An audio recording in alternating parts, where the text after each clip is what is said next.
Yo, what's up, guys? Grim here. So I got a few requests to explain my league starter and what I plan on doing in 3.1 on the first day. So I'm gonna quickly go over that. I'm not gonna do anything like in depth or serious. I'm just gonna quickly take you through everything I'm planning on doing and how I'm gonna build up my character to that kind of end game, super currency farmer state. So just to start off, you've probably seen this build in a few videos, but I'll just show you a quick bit of gameplay in a beachhead map. So the idea behind the build is to just be able to kill everything really fast, um, while moving very fast. So the way we achieve that is by using ethereal knives with a threshold jewel, and we kind of just use that to hit the whole screen with a lot of projectile speed.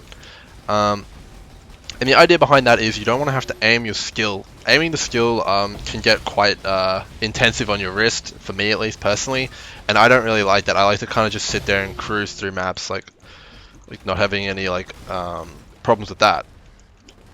So yeah, the build's pretty like easy to play, and the fact that you hit the whole screen is very powerful, and like that's the main part of the build. Okay, so yeah, it's a pretty fast playstyle. You'll notice here. And the really good thing is you don't need much damage, and that is because of the Escher's Mirror Spirit Shield, which I'll get to later, and how I'm planning on acquiring that and why it's so important. But yeah, so you don't really need much gear for this build, if like at all. All you really need is a decent 5 or 6 link, and that's why it's so powerful. I will say though, this build is not good for killing bosses like Shaper and stuff, and you may struggle with a few of the map bosses for progression. But that is fine. There are ways around that, and I will show you those just in a second here as well. So that's kind of the build. I'm going to go through the kind of like little bits here and explain it. So I'll just jump over to path of building here real quick. Sorry. And we'll bring it up. So here's the build. This is for level 90. I've kind of cut it down so that it's kind of a bit more achievable for your average player who doesn't want to play a lot in like a short amount of time. So you can kind of get this up and going in a few days, maybe a week if you're kind of a bit more of a casual player. So let's quickly just go over the gear because that is the main important part of this build. So to start off with, we're focusing on movement speed. We don't really care too much about damage. We won't be doing any bosses in the maps, and when we do bosses, for progression, you can throw on a like crappy cheap spell dagger that you get off PoE trade or you find yourself. It doesn't have to be good at all. It just needs to have a bit of crit multi on it, and that'll do the job nicely. So, but for all other purposes, we're using a bright beak. It has a ton of resist on it and a ton of movement speed, and that's the main important thing. Um, for our shield, we're using Escher's Mirror, as I mentioned earlier. This can be a pretty difficult item to get really early on in the league because it drops from one of the Breach Lord bosses.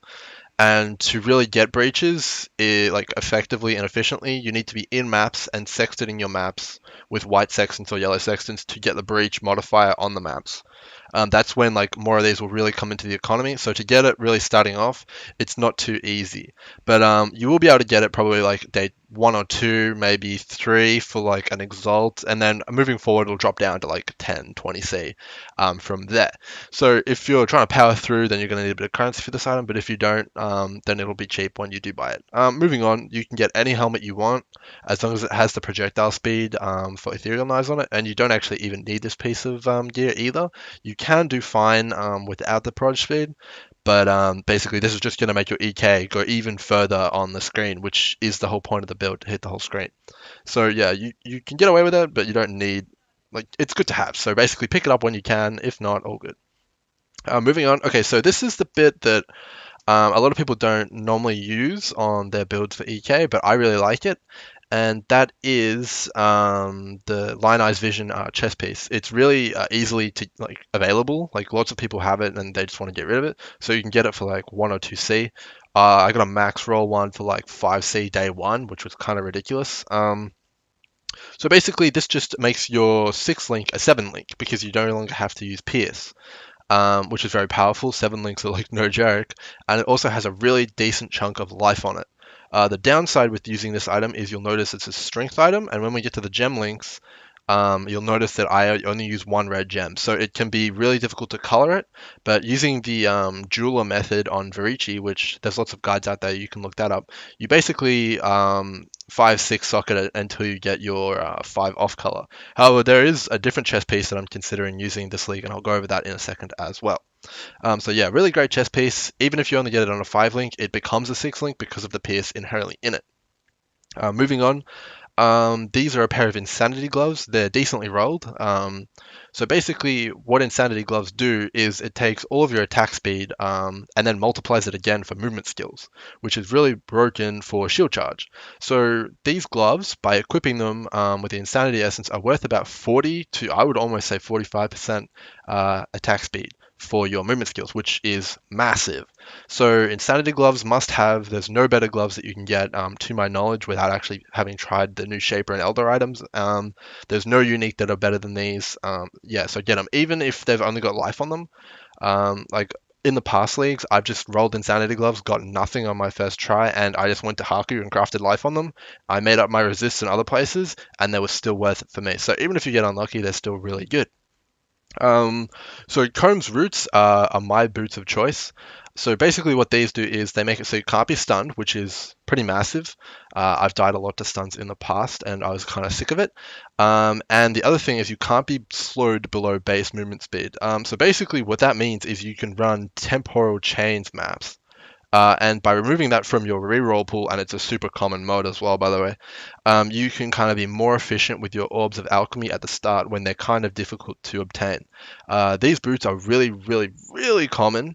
Like they drop from the Combs unique chest, which is one of the most common unique chests in the game. So you'll be getting these probably day one for like 2 alchs, 3 alchs maybe. Um, Maybe even if you have to spend 1 or 2 chaos, it's still worth it. So basically, the way I do it is I get these probably around normal to cruel when I'm leveling.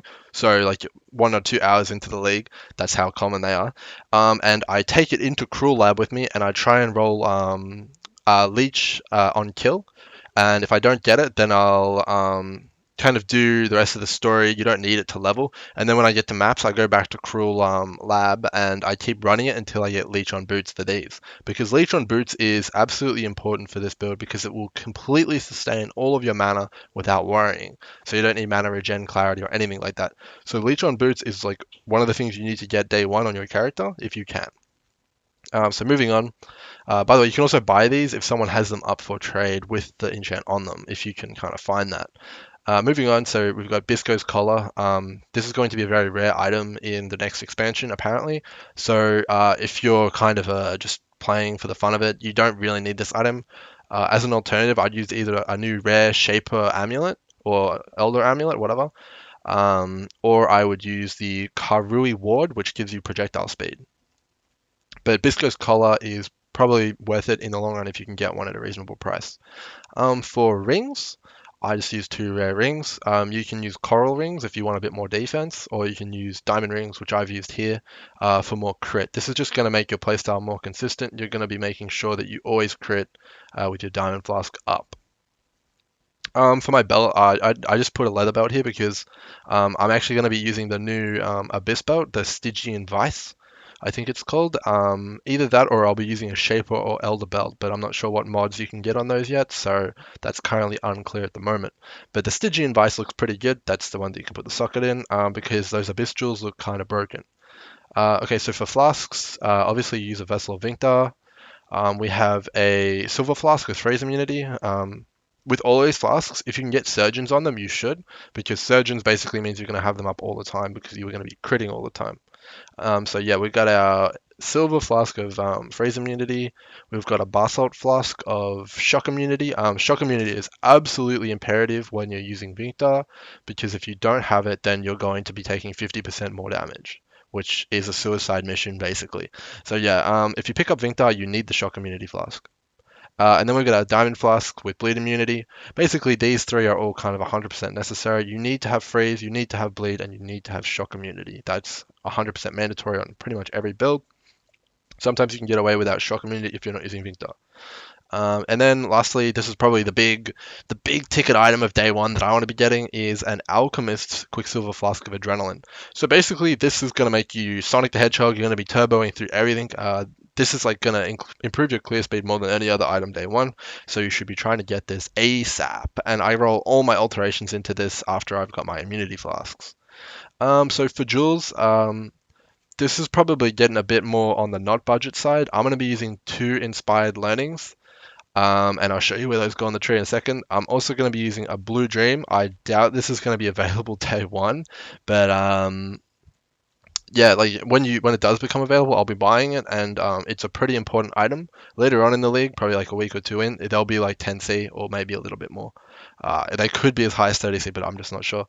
And then I'll be using two Abyss Jewels in my other sockets because this build gets a lot of sockets. So moving on. I just really want to quickly talk about how you can transition this build into super duper, 25 exalt, 100 exalt kind of build. So, and I'll be doing this probably around the first week if I can. So basically, what you want to do after you've got your gear, you want to be swapping your Lila belt for a headhunter. You want to be swapping both your rings for Ventor's gambles, and you want to be swapping your Combs roots for Goldworm. And then, as you can see, the problem with this is that you lose a lot of resistances. Unless you get well-rolled Ventus, you can't actually do this transition very well. So yeah, I would highly recommend moving towards the Magic Find kind of thing because it's so powerful in this game. But yeah, this is what I'll be doing as soon as I possibly can when I get two good Ventus and my Headhunter, and then Goldworm as well. But make sure you have the Leech roll on your Goldworm. So I'll just put these back for now, because not everyone is going to go that far with the build. Okay, so moving on to skills. So with our body armor, obviously we just want EK. Obviously, I use increased critical strikes. This isn't the most damage you can get, but it's the most consistency because we want to be critting everything and shattering it. It's very important to freeze monsters in this game as well because some monsters blow up when they die, and if you don't freeze them, then they will actually kill you. Spell Echo is one of the best support gems for EK. Empower. This is a level 4 Empower. If you don't want to go the Empower route and you don't have the time to grind up a level 4 one, I would recommend going Added Fire instead. I take faster projectiles just to get that full screen clear going, and then Fizz to Lightning so I leech more with my Vincta. In our gloves, this is really important to put these in the gloves. You have Shield Charge, Faster Attacks, and Fortify. Fortify basically makes it so you take, I think it's 20% less damage. Don't quote me on that, but it's basically huge mitigation. You're going to have this up 100% of the time. And then I have Flame Dash. Flame Dash is really good for getting over obstacles like walls and stuff. I use it constantly. I almost always have all the three charges on cooldown. In our helmet, we have Summon Lightning Golem, our Cast on Damage Taken setup, and Hatred.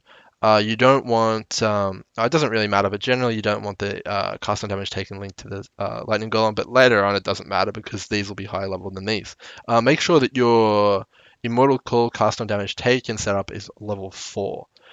So basically this is just a bit of defense, this is more clear speed and more damage. In my shield I use Blood Rage. Basically, Blood Rage just gives you, I think it's 25% increased attack speed, which is then multiplied by your Insanity Gloves, which is super duper crazy. So it ends up being like 35% attack speed around. Maybe it's a little bit less than that. And also, this gives you free Frenzy Charge generation as well. And like you might think it's dangerous to run Blood Rage, but using endurance charges actually reduces the amount of physical damage you take from the blood rage, making it so you can sustain it easier. And as long as you're playing pretty quickly, like I was in the video, you're not even going to notice the blood rage is on you because you have so much life regeneration from your boots, your curse, and your Vincta. So in our weapon, we have Herald of Ice, Curse on Hit, and Warlord's Mark. So basically, Warlord's Mark is going to give you Leech from everything, which is even more Leech, which you basically will always be regenerating the maximum amount of Leech you possibly can. And this will give you Endurance Charges, which is pretty important. So that's all the gem sockets. If you're doing bosses, I would change faster projectiles as well as increased critical strikes out for some more powerful options. And without level 4 Empower is actually not worth it, so you should swap it out for something else as well, as I said before. Um, Yeah. So in the skill tree here, we start over at the Templar. We're going to go for Inquisitor. So basically, with Inquisitor, you want to grab Instruments of Virtue first because it's going to give you the most damage increase, and then you need to go for the Righteous Providence, and then finally Inevitable Judgment, and followed by Augury of Pentience.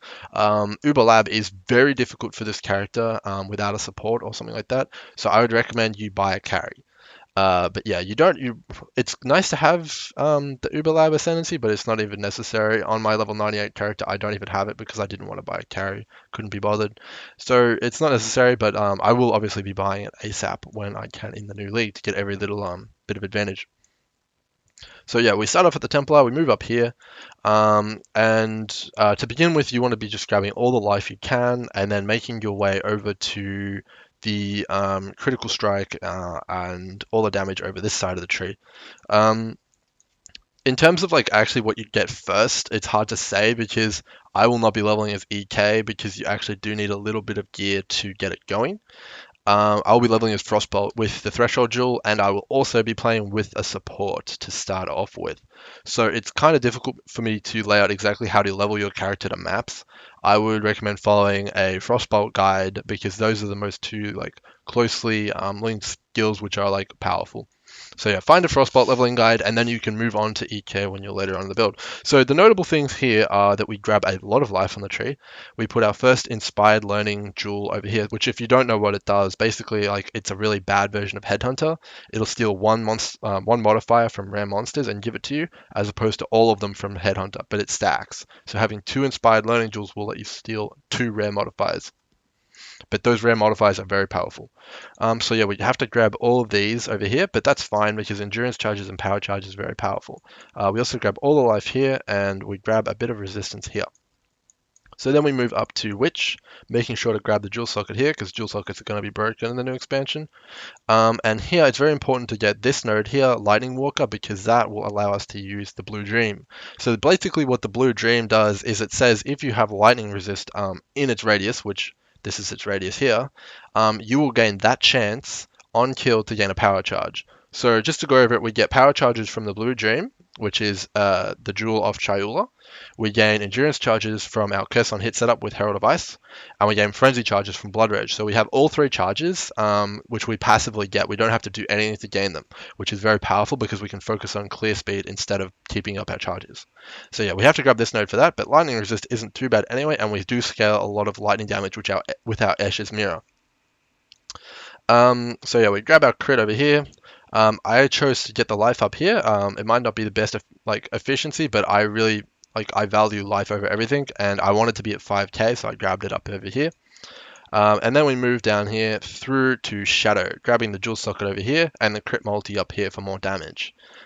We make sure to move up through this way so that we can grab the life up here. You don't want to path down this way, even though it might save you a point or two. So then you want to come up here and grab all the physical damage up here. This is like the most damage you can really get on the tree apart from crit multi, which is critical strike multiplier. And then you're going to get the crit over here as well. The reason we're going for crit instead of just like raw spell damage is because the crit multi actually multiplies the damage on our Escher's Mirror, which is really important. Yeah, and then moving on, we grab all the crit over here, we move down, grab all the shadow stuff which is relevant, and the projectile speed here, which will also increase the radius of our EK even more. And finally, I'm going to grab my second inspired learning jewel over here. And I have to grab all these notables here. So power charge, frenzy charge, and life. Not too bad, but you do waste a few points over here. And then finally, this is the fourth one here. So 1, 2, 3, 4. That will allow us to activate inspired learning.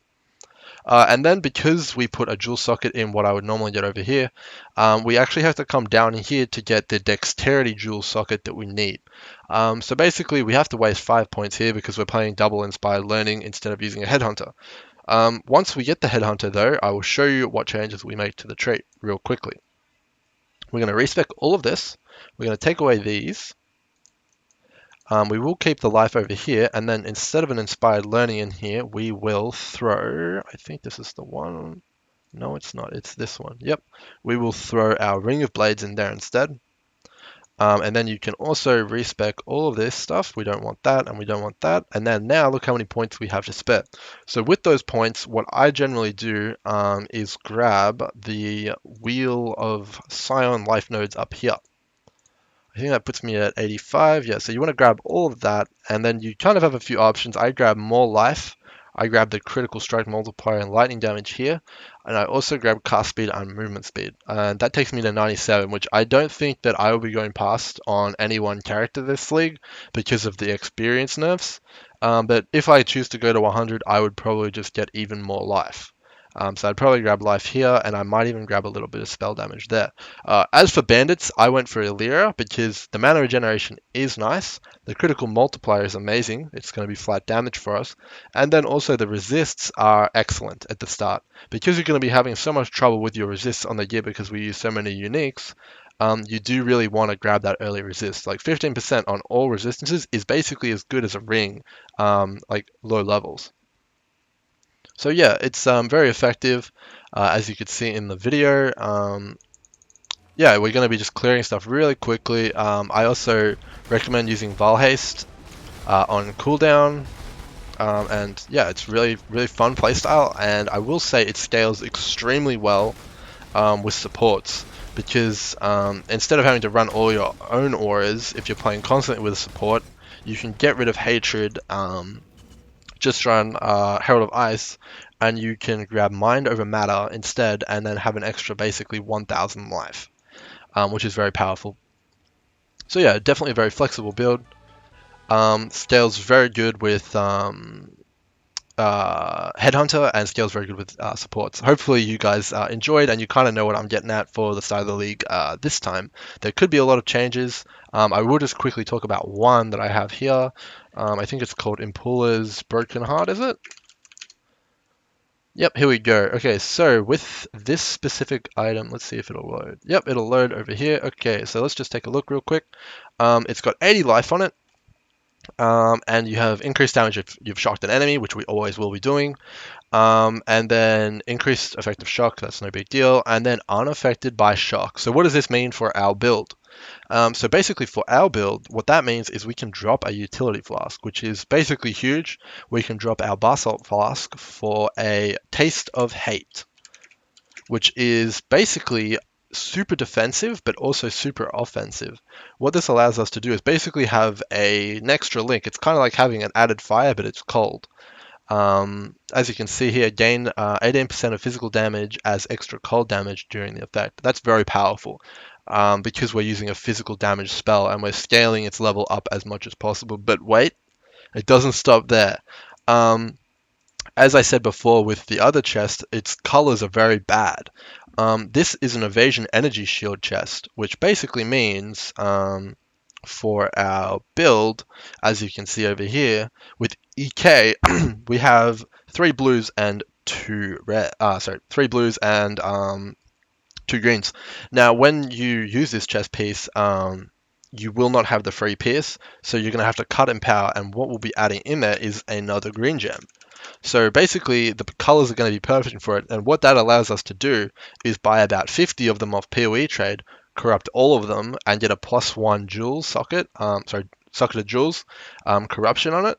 Then we're going to take that over to Varici level 8, and we're going to put 6 sockets on it, and then 6 link it, which will probably cost me about 2,000 chaos in Varlobs, but that's like pretty cheap, +1 6 socket chest piece.